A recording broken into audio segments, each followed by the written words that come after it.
सर्वांना नमस्कार. आमची फौजी म्हणाली उद्या आहे संडे, त्यामुळे काही माझ्या फ्रेंडला दिवाळीच्या फराळासाठी बोलूया. मी म्हटलं थांबा, मला अगोदर चकल्या चेक करू द्या, कारण की मला तरी वाटलंच की चकल्या संपल्याच आल्याच असेल. आणि खरंच माझा संशय खरंच निघाला.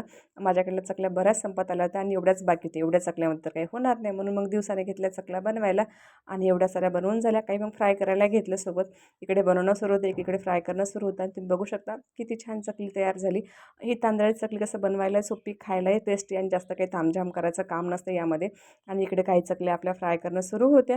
आणि इकडे एवढ्या चकल्या फ्राय करायच्या राहिल्या होत्या बाकी.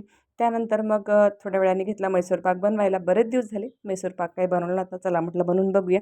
बघायला तरी ओबडधोबड झाला असेल, तरी खायला खूप छान झाला होता.